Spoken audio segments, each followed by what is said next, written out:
Buenos días, mi nombre es Andrés Soto y voy a hablarles sobre la corrupción.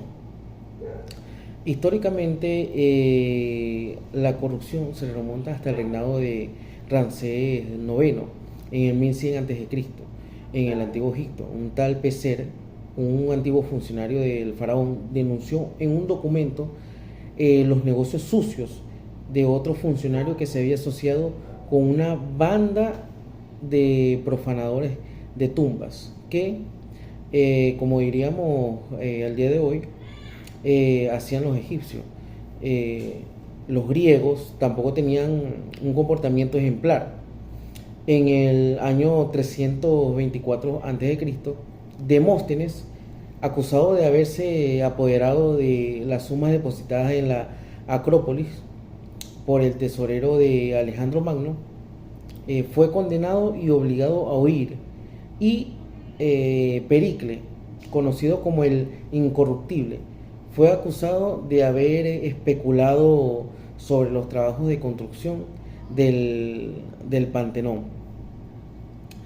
Los pecados de la Edad Media, la llegada de la religión católica impuso un cambio de moral importante. Por cierto,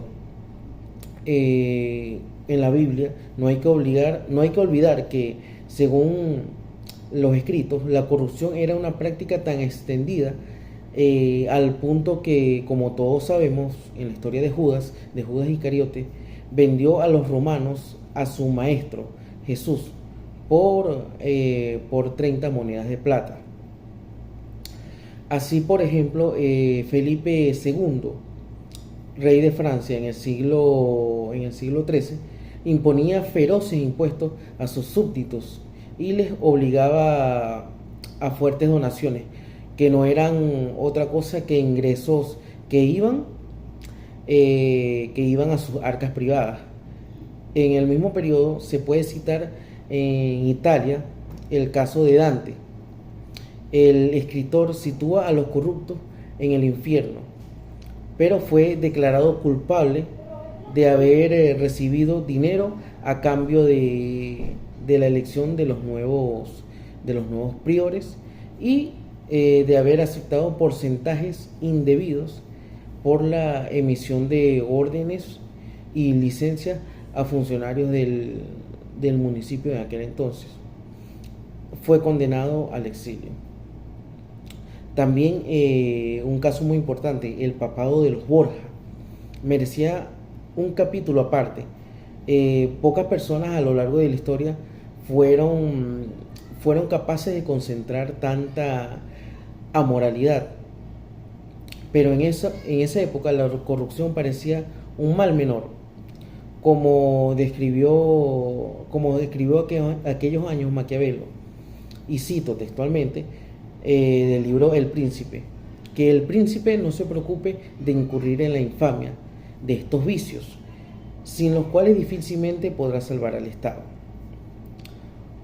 También, cuando Cristóbal Colón se lanza a la conquista de América, no puede hacer otra cosa que exclamar, y cito textualmente: el oro, cuál cosa maravillosa, quien quiera que lo posea es dueño de conseguir todo lo que desee.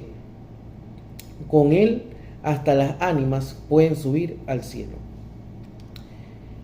La gangrena de los totalitarismos en el siglo XX, la llegada de los totalitarismos, no hizo otra cosa que reforzar las prácticas delictivas de los gobernantes. Con el fascismo y el comunismo, la corrupción entra a formar parte del funcionamiento del Estado, pero incluso los estados demócratas ocupados con sus políticas coloniales no se libraban de la lacra. Winston Churchill dijo que en un mínimo de corrupción sirve como lubricante benéfico para el funcionamiento de la máquina de la democracia. Y al referirse a las colonias, Churchill cínicamente resumió esta política expansionista de forma rotunda: Corrupción en la patria y agresión fuera, para disimularla. Cecil Rhodes, saqueador de África para los británicos, tenía una máxima siniestra y muy reveladora política sobre el colonialismo. Cada uno tiene su precio. Bajo este preámbulo podemos definir lo que es la corrupción. Generalmente la corrupción indica el mal uso por parte de un funcionario de su autoridad y los derechos que se le confían, así como la autoridad relacionada con este estado oficial, oportunidades, conexiones para el beneficio personal, contrario a la ley y los principios morales. La corrupción también se llama soborno de funcionarios, el cual es típico de los estados de la mafia. La corrupción aparece tanto en la función pública como en la función privada, y claramente tiene sus consecuencias más que negativas para la mayoría de las organizaciones que no saben combatirlo. Favorece la reproducción de las burocracias, limita la credibilidad de los gobiernos, reduce los recursos para el trabajo honesto y naturaliza estos hechos que perjudican de sobremanera a quienes con su dinero o con su apoyo legitiman esa organización. Incluso la justicia, la policía o el deporte suelen estar atravesados por estas cuestiones.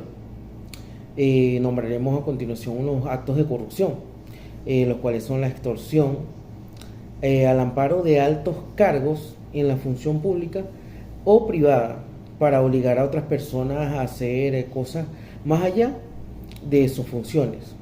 También está la falsificación de las adjudicaciones públicas, con contrataciones falsas y por fuera de las vías de la ley que la ley impone.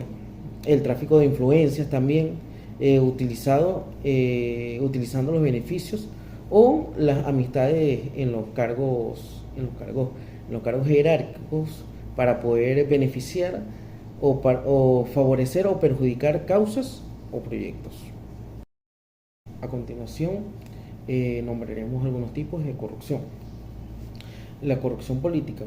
La corrupción política se refiere a los actos deshonestos o delictivos cometidos por funcionarios y autoridades públicas que abusan de su poder e influyen a realizar un mal uso intencional de los recursos financieros y humanos a los que tienen acceso, anticipando los intereses personales o los intereses de sus allegados para conseguir una ventaja legítima, generalmente de forma secreta y privada. También está la corrupción policial, que es una forma de mal comportamiento policial frecuentemente constitutiva del delito.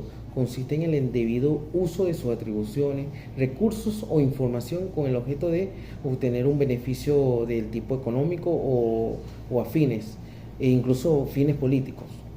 Corrupción empresarial. En la criminología, la corrupción de empresas se refiere a delitos cometidos o faltas por personas que están en la empresa, que actúan en nombre de la empresa. Algunos comportamientos nocivos de estas no constituyen un delito. Esto depende de las leyes y las jurisdicciones que afectan su actuación. Por ejemplo, algunas jurisdicciones permiten la obtención de información privilegiada. A continuación nombraremos las consecuencias de la corrupción. Bajo este mismo orden de ideas está la fuga del capital. Cada año más de $1 trillón son pagados en sobornos en todo el planeta. Mucho de ese dinero se guarda en paraísos fiscales, estancándose el capital y por ende en la economía mundial. Reduce la capacidad del gobierno de proveer recursos básicos ante el gasto del presupuesto para evitar la corrupción, y lo mismo que no se aprovecha como causa de la corrupción, el gobierno reduce su capacidad para proveer recursos y servicios básicos a la ciudadanía. La corrupción provoca reducción de inversiones. Las naciones que luchan contra la corrupción pueden incrementar su ingreso nacional hasta un 400%. Sin esta, se discapacita el Poder Judicial. Un Poder Judicial corrupto invalida la capacidad de una sociedad para eliminar la corrupción. La corrupción también permite que el crimen organizado y el terrorismo florezcan. Entre más corrupción haya, el país está más en riesgo de la violencia y está más en fragilidad del crimen organizado y un Estado de Derecho débil. Esta fue mi exposición. Gracias por su atención.